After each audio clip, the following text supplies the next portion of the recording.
थोड़ी देर हमारे बीच चुप्पी ठहर गई। उसका भारीपन जमी हुई बर्फ़ की तरह महसूस किया जा सकता था। उसे सिर्फ आवाज़ की नमी से हटाया जा सकता था। देखो चाची, यात्रा में हम हमेशा किसी जगह पहुंचते हैं और फिर वापस लौट आते हैं। जो लोग कहीं पहुंच जाते हैं और फिर वापस नहीं लौटते, शायद चाची यह सवाल पूछना चाहती थी, लेकिन वे चुप रहीं। उनकी उदासी और ज़्यादा बढ़ गई थी। एक सुबह चाचा घर से बाहर निकले तो कभी वापस ही नहीं लौटे। उनके कहीं भी होने की कुछ भी खबर नहीं मिल सकी। क्या चाचा अब भी कहीं भटक रहे होंगे? तो तुम एक काम क्यों नहीं करते? चाची अचानक भीतर की यात्रा से बाहर लौट आई थी। तुम जितनी जगहों पर जाते हो, जितने लोगों से मिलते हो, जितनी बातें करते हो, उन्हें दर्ज कर लिया करो। तब मैंने सावित्री चाची की सलाह मान ली और अपनी यात्राओं के अनुभव लिखने लगा। शुरू में मैंने 2 यात्राओं के अनुभव लिखे और चाची को सुनाए भी। इन्हें तो दुनिया के सामने आना चाहिए, तुम इन्हें अपने पास नहीं रख सकते। बहुत देर तक चुप रहने के बाद वे बोली, इन्हें छपने भेजो। सावित्री चाची निरंतर मुझे लिखने और छपने के लिए उकसाती रहीं। वह एक तरह से मेरे पत्रकार होने की शुरुआत थी। जैसे जैसे मैं पत्रकारिता की दुनिया में रमता गया, वैसे वैसे मेरा घर जाना कम होता गया। जब भी घर लौटता तो 3-4 गली पार कर सावित्री चाची के घर जरूर जाता। तो अब तुम्हारा भटकना बढ़ गया है, चाची उलाहना देती। अरे कहाँ चाची, अब तो बस भागम भाग है। बस खबरों के पीछे भागो, हादसों की जगहों पर भागो। भागती हुई दुनिया भी भागती कहाँ है नरेन? जिसे तुम भागम भाग कह रहे हो ना, वह और कुछ नहीं, बस एक भटकन है। उस वक्त सावित्री चाची की बात सुनकर मुझे अजीब सा एहसास हुआ था। उनका इकलौता बेटा एक अच्छी नौकरी पाकर दूसरे शहर में चला गया था। तब चाची एक स्कूल में पढ़ाया करती थी। अगली बार जब मैं घर गया तो आदतन चाची के घर की तरफ चला गया। जिस घर में चाची रहती थी वहाँ ताला लगा हुआ था। मैं चुपचाप मुंह लटकाए वापस घर लौट आया। उसके बाद कुछ बोल ही नहीं सका। मेरी आवाज़ कहीं चली गई। 3 दिनों तक मेरी आवाज़ नहीं लौटी। मैं कुछ बोलना चाहता तो बोलने के लिए अपनी आवाज़ को ढूंढता। वह कहीं दूर सादी नानी के कुएं में छिप जाती। मुझे सब कुछ साफ दिख रहा था। आसपास लोग थे, उनकी आवाज़ें सुनाई देती थी, बस मेरी आवाज़ नहीं थी। 3 दिन बाद जब मेरी आवाज़ लौटी तो मैंने सावित्री चाची के बारे में पूछा। माँ ने बताया कि 1 महीना पहले उन्होंने अचानक नौकरी छोड़ दी। वे गांव चली गई हैं। वहाँ चाची का एक पुश्तैनी मकान है, उसमें कोई रहने वाला नहीं है। चाची तक खबर पहुँची थी कि मकान तोड़ा जा रहा है। भारी मन के साथ मैं काम पर वापस लौटा। गांवों की बदलती दुनिया के बारे में एक फीचर तैयार करते हुए मुझे अचानक ननिहाल की याद आई। सादी नानी के घर की याद आई। उनके बंद दरवाजे में पड़ी सांकल का दृश्य आंखों के सामने कौंध गया। ननिहाल जाने की इच्छा खत्म हो गई। फिर मुझे सावित्री चाची का ध्यान आया। अरे वे भी तो गांव में रह रही हैं। मैंने तय कर लिया, फीचर के लिए यात्रा की शुरुआत सावित्री चाची से मिलकर ही की जाएगी। गर्मियों की लंबी और धूल भरी दोपहर पार कर मैं वहां पहुंच सका था। एक पुराना और बड़ा मकान था। बाहरी दीवार के पत्थर कई जगहों पर हिल रहे थे और टीन की छत बदरंग हो चुकी थी। बहुत बड़ा लकड़ी का पुराना दरवाज़ा खुलने और बंद होने की बीच की स्थिति में झूल रहा था, आधा बंद और आधा खुला। दरवाज़ा बंद है कि खुला? मैंने सावित्री चाची से मिलते ही सवाल किया।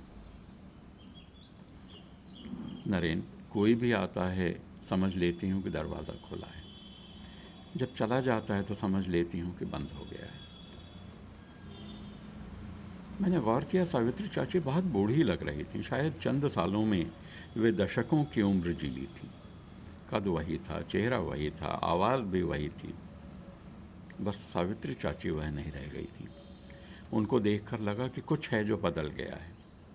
जाती हुई उम्र के छूटते हुए निशानों के अलावा भीतर कुछ है जो दरक रहा है, आहिस्ता आहिस्ता। अचानक कैसे चले आए? खबर कर दिए होती नरेन। बस आपसे मिलने का मन हुआ है। झूठ बोलना नहीं छोड़ा अब तक तुमने। क्षण भर को लगा कि चाची वही हैं। अरे चाची, बदलती दुनिया के साथ गांव भी तो बदल रहे हैं। पीछे छूटते गांवों की कहानी ढूंढते थे, पहले छूटते गांवों की कहानी ढूंढते थे, अब बदलते गांवों की कहानी पर काम कर रहा हूं। क्या बदलेगा नरेन? चाची ने लंबी सांस ली।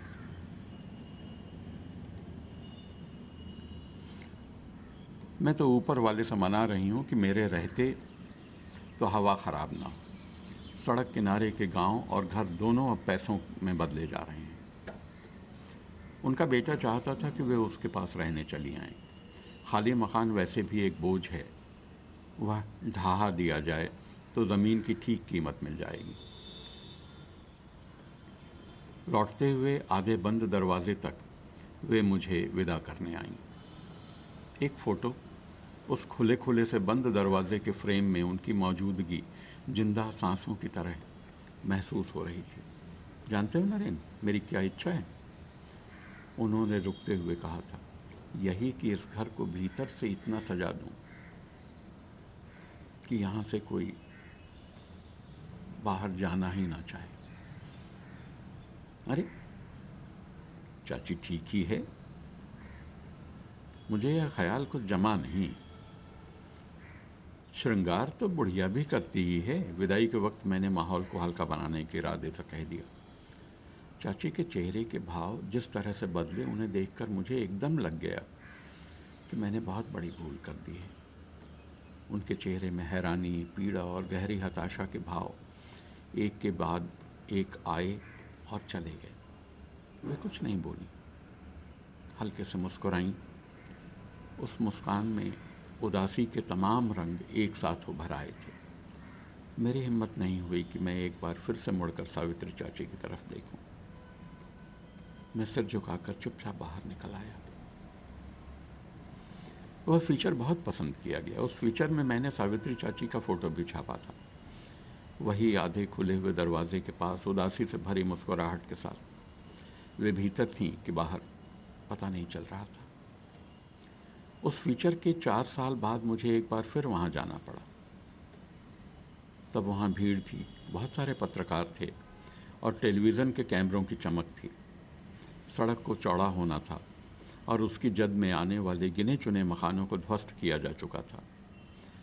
सिर्फ एक मकान बचा रह गया था, जिसमें रहने वाले इकलौते वासिंदे से बाहर आने से मना कर दिया था।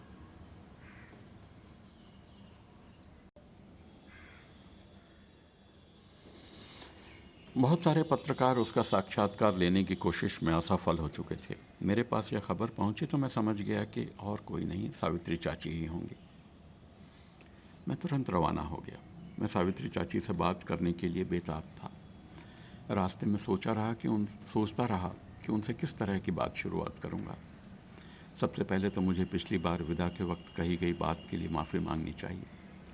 मैं कई तरह के वाक्य सोचता रहा, पर हर वाक्य मुझे गलत लगता। मुझे अपनी शर्मिंदगी को बयान करने वाले शब्द नहीं मिल रहे थे। आखिर मैंने कोशिश छोड़ दी। तय कर लिया कि उनके सामने जो शब्द निकलेंगे वे ठीक ही होंगे। भीड़ के बीच रास्ता बनाने में ज़्यादा दिक्कत नहीं हुई। बाहर का दरवाज़ा पूरी तरह खुला हुआ था, भीतर का दरवाज़ा भी। वे सीढ़ियों के ऊपर वाले कमरे में थी। लकड़ी के बने फर्श पर पुराना कालीन बिछाए बैठी हुई थी। उन्हें देखकर मैं एकदम स्तब्ध रह गया। मैंने पहले कभी उन्हें इस रूप में नहीं देखा था। सावित्री चाची ने पूरा श्रृंगार किया हुआ था। वे डूबते हुए जहाज की डेक पर एक दुल्हन की तरह बैठी थी।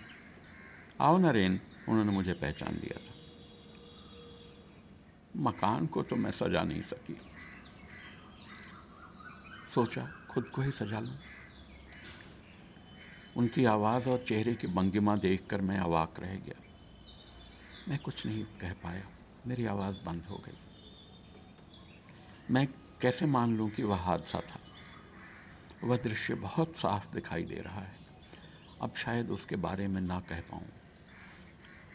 मुझे डर है कि मेरी आवाज़ एक बार फिर से बंद हो रही है।